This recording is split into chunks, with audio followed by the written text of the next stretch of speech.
Amen. Par vos acclamations, nous appelons la servante de Dieu, Maman Chimène.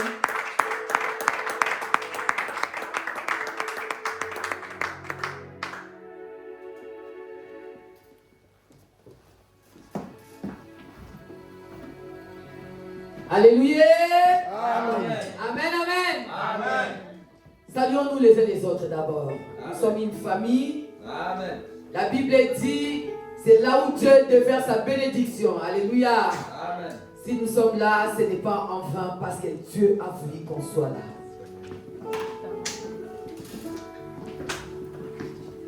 Dis à ton prochain que Dieu vous bénisse, que Dieu vous garde. Et soyez bénis abondamment car nous en avons besoin.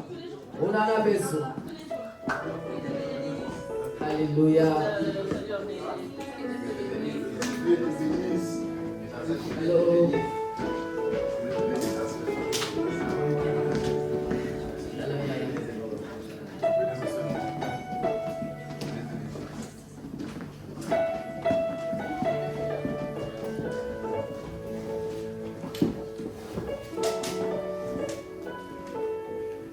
Amen, amen, amen. Voilà, je vais juste courir derrière les temps. Nous allons vite prendre nos Bibles dans le livre de Genèse chapitre 14. Pardon, Genèse chapitre 13, verset 14 jusqu'à 15. Juste pour le respect de la parole, nous allons nous mettre debout s'il vous plaît. Nous allons lire le plus vite possible. Je vais courir derrière les temps. 13, verset 14 jusqu'à 15. Il est écrit, après que Lot se fut séparé d'Abraham, le Seigneur dit à Abraham, porte ton regard depuis l'endroit où tu es. Je répète encore. Après que Lot se fut séparé d'Abraham, le Seigneur dit à Abraham, porte ton regard depuis l'endroit où tu es, vers le nord et le sud, vers l'est et l'ouest. Verset 15. Tous les pays que tu vois, je les donnerai à toi et à ta descendance pour toujours. Je rendrai tes descendants si nombreux que personne ne pourra les compter. Pas plus qu'on peut compter les graines de poussière sur le sol. Alléluia. Amen. Voilà, asseyons-nous s'il vous plaît dans la présence de Dieu. Père éternel, Dieu tout-puissant, je me mets encore debout devant ton peuple au nom de Jésus-Christ. Papa, capacite-moi. Moi qui n'ai rien, j'ai rien. Mais que ton Esprit Saint me rend capable. Que ton Esprit Saint me rend possible de prêcher encore devant ton peuple. Et j'aimerais qu'en sortant d'ici, que personne ne sorte le même vide. Parle à ton peuple. Oriente ton peuple. Dirige ton peuple. Change ton peuple. Car nous sommes là pour un changement. Merci encore pour ta gloire. Merci pour ta présence. Merci pour tout ce que tu feras du début jusqu'à la fin. Au nom puissant de Jésus-Christ. Que toute puissance qui ne confesse pas ta Seigneurie soit anéantie. Au nom de Jésus-Christ, j'ai ainsi prié. Amen. Amen. Amen, amen. Amen. Voilà, sans plus tarder, je vais vous donner le thème de mon message. Je l'ai intitulé « Qui est un visionnaire ?» Amen. Amen. Alors, là, je l'ai défini. Le thème de mon message aujourd'hui, c'est « Qui est un visionnaire ?» Je vais beaucoup travailler avec la Bible.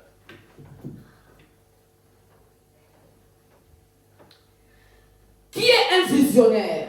Et deuxième question, je l'ai juste posée en dessous. J'ai dit, que vois-tu? Qui est un visionnaire?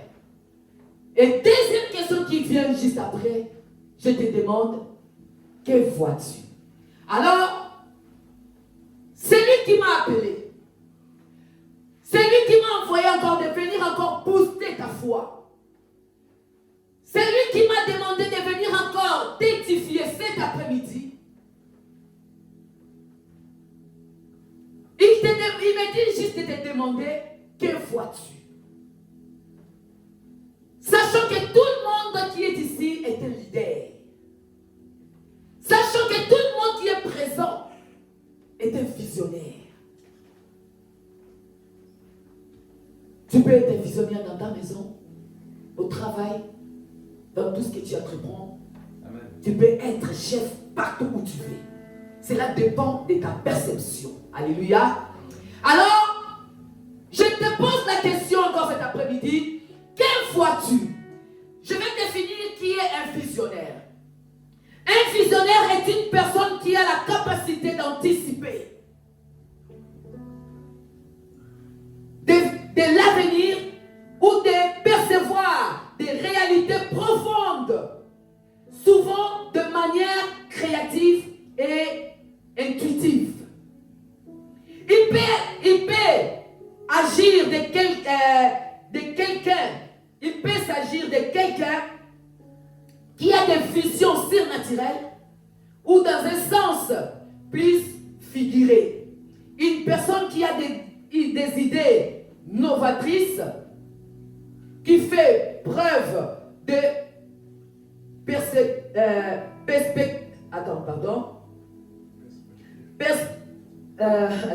perspicatif. Alléluia. Amen. Voilà. Et l'anticipation. Donc là, il y a le mot anticipation qui vient 2 fois. Et l'anticipation pour proposer des solutions ou des concepts inédits. Qui veut dire inédits, des choses qu'on n'a pas encore vues. Hein? Donc, moi je peux dire encore dans un mot, un visionnaire c'est comme un leader. Alléluia. Amen. C'est lui qui conduit quelque part. Alors, je viens encore devant vous, bien-aimés dans le Seigneur. C'est lui qui est visionnaire. Et c'est lui qui imagine, qui vit même des choses en avance, qui voit même des choses de mouvement dans la pensée, qui a la pensée plus vite que les autres. C'est lui qui voit des choses plus vite que les autres. C'est que les autres n'ont pas encore vu. Lui, il a déjà vu. Et c'est lui qui est un visionnaire. C'est lui qui voit les futurs, mais dès à présent. C'est lui qui est un visionnaire. Et c'est lui qui entre dans la pensée ou même dans la peau d'un espion pour voir déjà les choses qui se réalisent de l'autre côté. Les autres qui sont de ce côté n'ont pas encore vu. Mais lui, il anticipe déjà de voir qu'est-ce qui se passe derrière la montagne. Tout le monde sont stoppés de ce côté.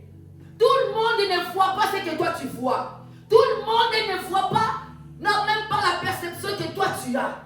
Mais elle, visionnaire, est celui qui a déjà vu ce qui est caché derrière la montagne. Ce que les autres ne voient pas. Souvent, les visionnaires sont mécompris des hommes, sont des planificateurs.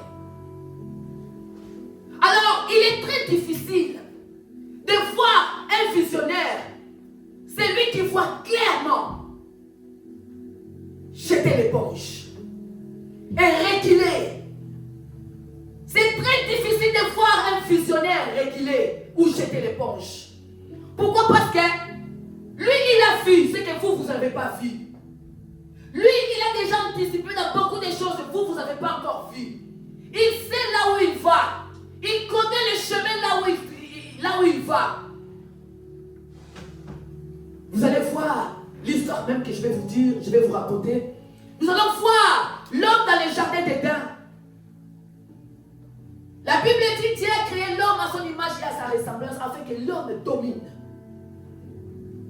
Et placé l'homme dans le jardin d'Éden avec des ordres bien précis. Tu ne mangeras pas de fruits. Tu dois cultiver les jardins. Tu dois donner les noms aux animaux. Il a placé l'homme avec des choses bien précises afin que l'homme se conduise comme lui il a dit. Mais le diable, il a revêtu les peaux du serpent. Il est venu séduire l'homme, la femme et l'homme qui étaient dans le jardin d'Éden. Il a même réussi à faire sortir l'homme dans le jardin d'Éden. Le péché est entré dans le jardin d'Éden, bien dans les seigneurs. Nous connaissons tous l'histoire. Mais cet événement n'a pas surpris Dieu. Cet événement n'a pas dérangé Dieu. Cet événement que les diables pouvaient fêter, festoyer, n'a pas dérangé Dieu. Pourquoi ça n'a pas dérangé Dieu? Parce que Dieu lui-même est le plus puissant anticipataire. Amen. Dieu lui-même est le plus puissant visionnaire. Amen. Dieu lui-même est omnipotent, omniprésent et omniscient. Un jour dans la bouche du prophète, il a dit,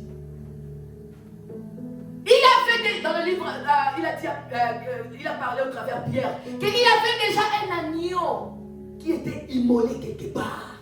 Amen. Cela a été déjà destiné avant la fondation du monde. Il avait déjà anticipé, il a préparé un agneau.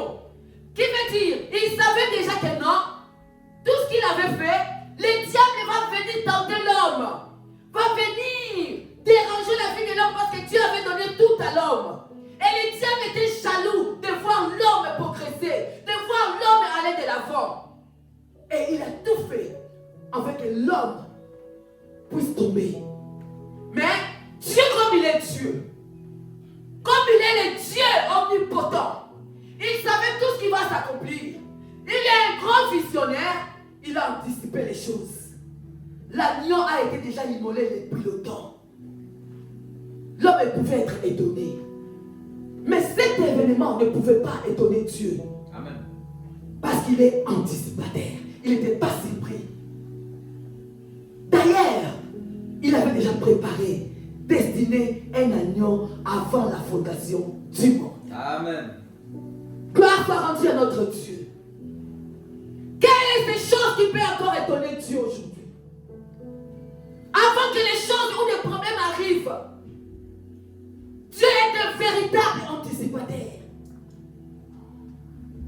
Les visionnaires voient en avance ce que les autres ne voient pas. Les visionnaires sont capables de vous décrire ce qui va venir demain, or qu'on est encore aujourd'hui. Souvent, je dis, les visionnaires ne sont pas compris aux hommes. À des fois, ils parlent des choses qui passent même nos attendements. Ils peuvent même nous dire les choses qui vont arriver demain. Je me souviens même un jour, bien aimé dans les seigneurs, l'église allait encore bien, très bien même. Et un jour, il y avait le pasteur qui m'a dit, ah, Dieu m'a prévu quelque chose. Il m'a dit quelque chose, c'était au travers du rêve. Il m'a dit, ah, tu sais, tel frère, je l'ai vu, il s'était noyé dans la mer et je l'ai sauvé, je l'ai retiré dans l'eau, mais après il était retourné encore, il était normal, il était très bien. Moi j'ai dit, bon, parce que moi je ne suis pas trop fort avec les rêves. J'ai dit, cela veut dire quoi? Il a dit, non, cela veut dire que non, il va chuter dans la foi, mais après il va retourner. Et de la même manière qu'il m'a dit, et c'est de la même manière qu'il s'était arrivé. Il y a eu un moment où le frère ne voulait plus venir à l'église parce qu'il regardait souvent les YouTube. Hein. Dans les YouTube, il y avait des pasteurs qui disaient que non, une femme ne prêche pas. Une femme ne peut pas passer devant prêcher, tout ça. Et là, ça dérangeait sa foi. Et il a abandonné les choses de Dieu. Il a même abandonné l'église. Tout ça. Or qu'il était très fervent. Raison pour laquelle il faut faire très attention avec ce que nous écoutons. Amen. Très attention avec ce que nous écoutons dehors. Si vous ne comprenez pas quelque chose, venez directement auprès du pasteur, il va vous expliquer. Et il est même sorti de l'église, il est parti. Et partout où il là où il était, il y avait même des gens qui l'appelaient pour venir pour aller dans leurs églises. Il n'arrivait pas, il était déjà habitué avec nous. Et du coup, il restait toujours à la maison. On l'appelait, il a dit non. S'il faut que je retourne à l'église, mieux il faut que je retourne seulement là-bas chez toi. Et il y a eu un moment, il n'a pas arrivé à rester seulement seul à la maison, il est retourné. Donc, de même manière que le pasteur avait vu, et de même manière qu'il s'est arrivé. Ce n'est pas une fois, deux fois que je vois cet homme parler des choses qui arrivent. Amen. Amen. Ça, c'est la caractéristique d'un leader, de celui que Dieu conduit. Il sait des fois des choses que vous n'avez pas encore vues, mais lui, il a déjà vu. Amen. Dieu a déjà révélé quelque chose que vous n'avez pas encore vu. Et vous allez voir cette chose arriver textuellement, comme Dieu a prévu. Alléluia. Amen. Alors, Dieu, comme il est Dieu, comme il fait que nous, en tant que ses enfants, qu'on soit des visionnaires, qu'on ne soit pas surpris de toutes les choses qu'on voit. Il a placé l'esprit supérieur en nous. Il a placé la sagesse en l'homme. Qu'on soit capable, avec l'intelligence de Dieu, d'anticiper beaucoup de choses dans notre vie. Bien-aimé dans le Seigneur, Shekinah, j'aimerais encore te parler cet après-midi. Je sais que Dieu ne parle pas enfin. Je sais que Dieu, quand tu parles quelque chose, c'est pour nous amener quelque part. J'aimerais encore te confirmer que Dieu veut nous amener encore quelque part. Dieu veut nous amener encore de l'autre côté. Je bénis encore la vie de notre frère, le serviteur Richard, avec la prédication qu'il a prêchée. Vraiment, j'étais capté. En tout cas, que Dieu vous bénisse abondamment. Ce que nous faisons, nous devons le faire de tout nos cœurs. Ce que tu fais, est-ce que tu le fais réellement de tout ton cœur? Parce que si tu le fais de tout ton cœur, Dieu te parlera. Dieu te révélera. Dieu sera avec toi. Même pour faire les choses de Dieu, nous devons le faire de tout notre cœur. Il est très important. Dieu nous donne l'intelligence de lire les temps et d'anticiper un bon nombre de choses que nous voyons ici dans cette terre. Un jour, Dieu appela Abraham. Il a dit à Abraham, lève les yeux. Et Abraham leva les yeux. Et Dieu lui dit, tous les pays que tu verras, Abraham, c'est ce que je te donnerai à toi et à ta postérité. Et cela sera pour toujours. Comme nous avons lu dans le livre de Genèse, chapitre 14, verset 13. Pardon, chapitre 13, verset 14 à 15. Alors la Bible dit, Dieu a donné à Abraham. Qu'est-ce que j'ai pris à Abraham? Qui a dit à Abraham que Canaan commencera par ici, ça va terminer par ici? Dieu a dit, lève tes yeux. Tout ce que toi tu peux voir, moi le Seigneur, je te donnerai. Nous devons être capables de voir les choses. Nous devons être capables de voir les choses, bien enfant. Ce que nous ne voyons pas ne viendra pas dans notre vie. On peut obtenir les choses qu'on a déjà vues. Et on voit d'abord spirituellement. Lève les yeux comme Abraham. Regarde et vois. Celui qui regarde n'a pas forcément cette capacité de voir. Mais tu regardes et tu vois. Raison pour laquelle je te pose la question, que vois-tu aujourd'hui? Lève les yeux et regarde. Tout ce que tu vois, moi l'Éternel, je te donnerai. Shekinah, que vois-tu? Que vois-tu pour ce pays? Que vois-tu pour ta fille? Que vois-tu pour ton avenir? Que vois-tu dans ta vie de tous les jours? Alors, bien aimé dans le Seigneur, l'Éternel m'apporte encore aujourd'hui pour venir te dire, ce que tu vois, c'est ce que tu vas devenir. Amen. On ne devient jamais ce qu'on ne voit pas dans notre pensée. Je viens booster encore tes pensées. viens booster encore ton entendement. Je viens booster encore ton cœur. Deviens ce que tu vois. Alors, cela te pousse à voir grand. Amen. Jamais la vie d'un homme ne peut changer de ce qu'il n'a pas vu. Jamais la vie d'un homme ne peut changer de ce qu'il n'a jamais vu dans sa vision. La Bible dit l'homme soit prospère à tous égards, comme prospère l'état de ton âme.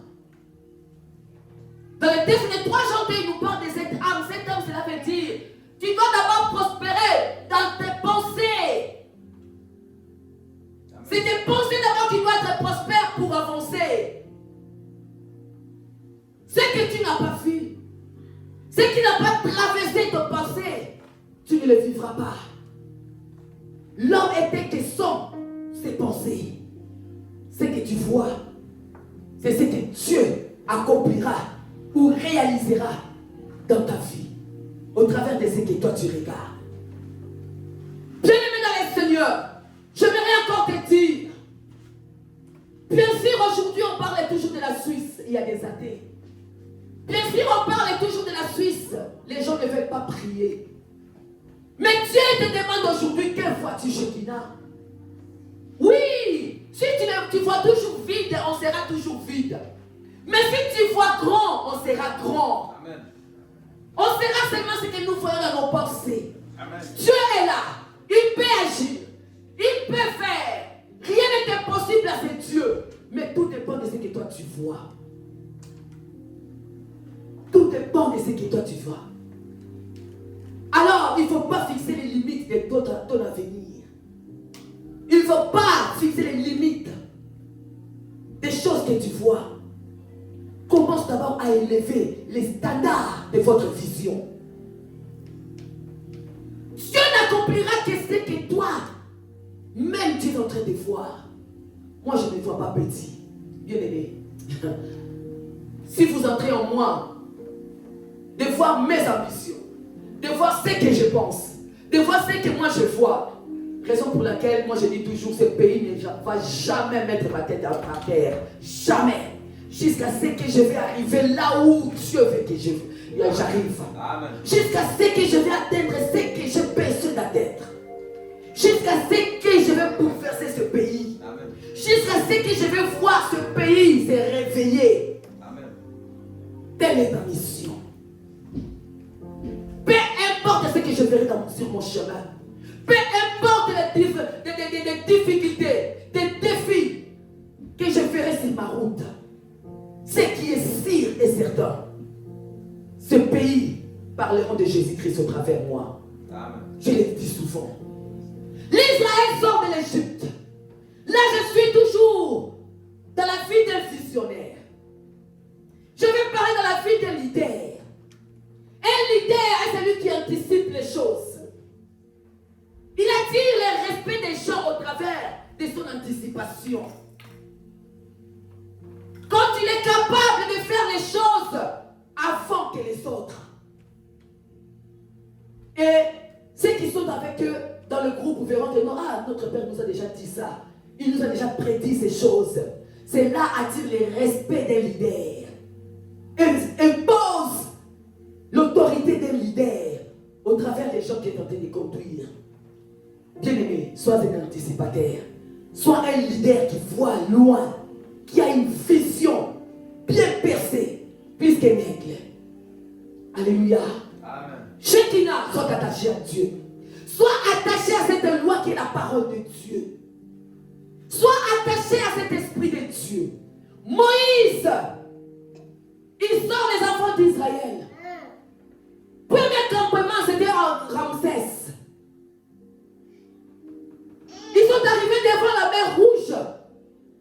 Bien-aimés, l'armée des pharaons, ils étaient armés jusqu'aux dents, en train de les poursuivre. Il y a d'autres qui étaient en train de pleurer. Les autres étaient en train de se chuchoter. Ils pouvaient même se dire déjà que non, on est mort. Il ne faut pas faire comme, même d'autres qui disaient déjà, il ne faut pas faire confiance à Moïse. Il fallait nous laisser là où on était. Il fallait nous laisser là où on était. On allait même être tranquille. Ils ont commencé à pleurer. Comment tu nous as fait quitter l'Égypte alors que nous préférions même servir les Égyptiens? Ce peuple d'Israël ont fait beaucoup de miracles, mais ils étaient toujours des ingrats. Ils se voyaient déjà comment ils allaient mourir, raison pour laquelle ils commençaient déjà à pleurer. Ils ont oublié des miracles que Dieu avait fait au travers de Moïse. Devant la mer rouge, ils ont commencé à pleurer. Ils ont commencé à murmurer. Ils ont commencé à se chuter les uns et les autres dans les oreilles. En se disant que non, on va même maudire c'est Moïse. On va même les laisser. Pourquoi on a écouté cet homme, un menteur? Surtout les Congolais, ils vont dire ce voyou-là. Souvent nous appelons, bien aimés, de mauvaises choses à partir de ce que nous voyons même. Et cela même va se concrétiser. Pourquoi? Parce que ce que nous parlons, ce que nous disons, ce que nous proclamons, c'est ce qui arrive. Faisons très attention avec ce que tu vois, avec ce que tu dis. Ta bouche ne peut pas exprimer des choses négatives. C'est quand tu vois, c'est là où tu te diras non. Au lieu de dire de choses négatives, laisse-moi proclamer des bonnes choses parce que c'est ce qui va arriver. Amen. Parce que ce que tu parles, c'est ce qui va réaliser. Parce qu'il y a la puissance dans la parole. Il y a la puissance de ce que nous sortons dans nos bouches. Heureusement, au milieu d'eux, il y avait un prophète qui était Moïse. Il était comme un don que Dieu avait donné à ce peuple. Bien-aimé dans le Seigneur, j'aimerais te rappeler. L'armée de Pharaon, il venait à l'avance. Les autres murmuraient. Les autres disaient qu'on est à l'échec. On va mourir. On va périr. Mais lui, Moïse, qui était comme un espion, il a vu et il commence à montrer même les chemins aux enfants d'Israël. Il a dit, gardez silence. Gardez votre calme. Regardez la délivrance que l'Éternel va apporter encore dans notre vie. Il y a une chose que j'aime très bon à Moïse. Il a dit, car les Égyptiens que vous voyez, vous ne les verrez plus jamais. Les Égyptiens que vous voyez, vous ne les verrez plus jamais. Regarde un anticipateur. Lui, il ne voit pas. Mais ce que les autres voient, mais lui, il voit quelque chose d'autre. Il a dit, c'est que vous voyez. Moi, je ne vois pas les obstacles. Moi, je ne vois pas les défis. Moi, je ne vois pas des blocages. Amen. Moi, je ne vois pas ce que les hommes ont dit. Amen. Je ne suis pas ce que le monde me dit que je suis. Amen. Mais je suis ce que Dieu a dit que je suis. Amen. Mais Moïse dit avec nous, tu fais partie de nous. Comment tu peux dire que les Égyptiens que vous voyez? Il fallait dire que les Égyptiens que nous voyons, Moïse a dit non. Moi, je ne les vois pas comme vous. La Suisse est bloquée? Oui, ça c'est vous qui dites ça. Mais moi, je ne le vois pas comme ça. Amen. Il n'y a pas des hommes? Oui, ça c'est vous qui voyez ça. Mais moi, je vois l'église tout entière remplie. Amen. Qu'est-ce que vous voyez dans votre vie? Moïse voyait chaque tribu, chaque 12 tribus. Chacun à sa place. Chacun dans sa région. Chacun dans son pays. Mais Israël était en train de pleurer. Mais un anticipateur ne voit pas comme les autres. Parce qu'il était un prophète. Il était capable de se projeter de l'autre côté. Amen. C'est un esprit. Les Égyptiens que vous voyez, vous ne les verrez plus jamais. Plus jamais. Qu'est-ce que tu es en train de raconter, Moïse? Ils sont juste là derrière nous. On les voit, nous on les voit. Il a dit oui, vous les voyez, mais moi je ne les vois pas. Vous les voyez. Un visionnaire est capable d'entrer dans le cœur de Dieu et voir le plan que Dieu a formé. Amen. Et c'est lui qui voit les capacités de Dieu. Il ne dépend pas des circonstances qui s'élèvent. dépend pas de ce qui est en train de se passer. Bien-aimé, cette semaine, Dieu m'a fait tellement du bien. À tel point où... non, je vais donner ce témoignage quand je serai à la fin. Amen. Non, à Kamoussima, la Negemoko, comme pas possible. Le Dieu que nous prions, hein, c'est un vrai Dieu. Amen. C'est vraiment un vrai Dieu. Il ne dédaigne jamais de la prière des saints. Non, non.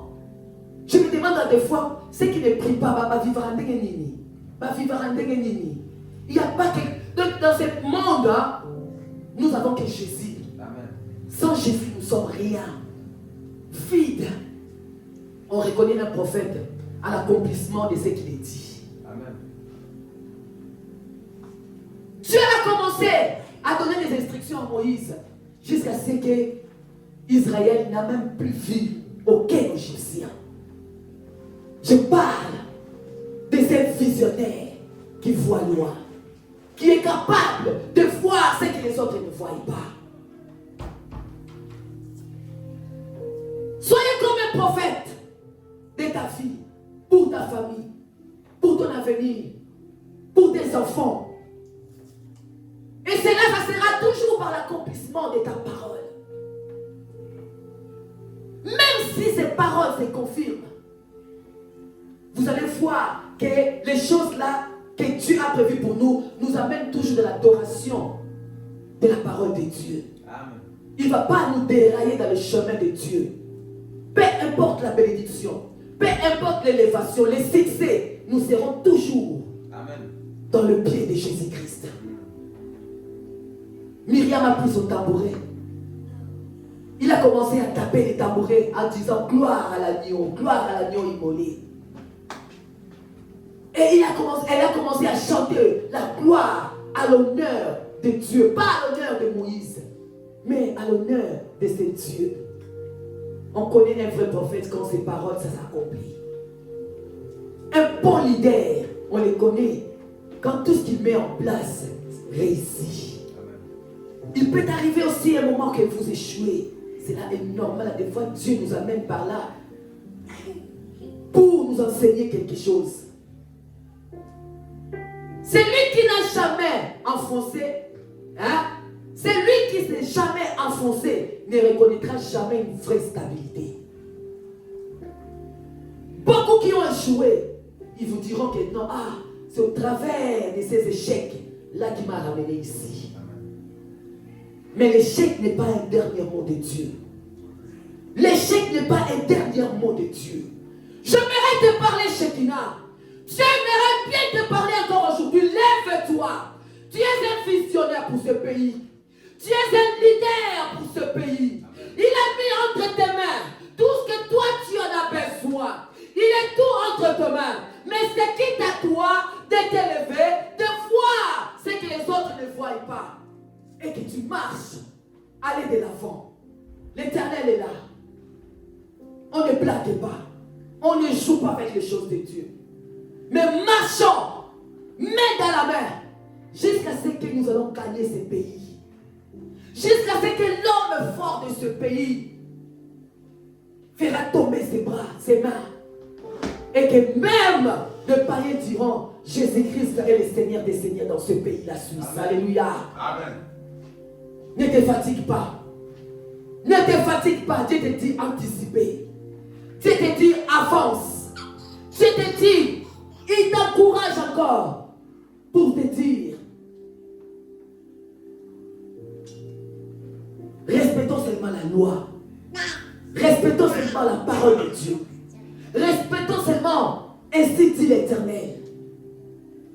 Et si nous resterons sages, nous allons même faire des grandes choses. C'est que beaucoup des églises n'ont pas encore fait. Alléluia. Amen. Soyons comme des fourmis, peuple sans force. Aujourd'hui, je n'ai pas prêché des animaux. Hein? Mais je parle comme des fourmis. Pendant l'été, les fourmis, ils préparent déjà les cigales parce qu'ils savent que non. Au moment de l'hiver, il ne va plus sortir. Ils se préparent déjà en été. Il faut savoir comment dissiper les choses. Je sais que Dieu nous donnera la force. Dieu nous donnera cette capacité. Dieu nous donnera encore ces moyens qu'il faut en place pour souffler encore un vent du réveil dans ce pays. Moi, je le crois fortement. Et je sais que Dieu nous fera grâce d'anticiper beaucoup de choses pour arriver là où il nous attend. Dieu attend de nous le meilleur. Dieu attend de nous des bonnes choses. Vous savez l'histoire de Joseph? Il a fait les 7 années de famine. Il dira à Pharaon, pendant ces 7 années de l'abondance, mangeons un pourcentage qui ne va pas déborder, afin que le moment où on va manquer, on va déjà anticiper. Et nous allons voir. Ils ont même construit des magasins et ils ont même récolté, emmagasiné des bénéfices. Parce que tout le monde venait même chercher et trouver. L'homme qui avait observé et trouvé la loi de l'anticipation et qui a aidé même toute la planète afin qu'il ne meure pas. Alors, si on va anticiper, si on restera des vrais leaders, on va aider beaucoup de monde. On peut être petit, mais on peut être costaud. Amen. Sarkozy était petit, hein? Mais quand tu parlais à des fois, les hommes tremblaient. J'arrive vers la fin de mon message. Je vais juste finir par là. Il y avait encore un homme qui était un leader. Cet homme, c'était David.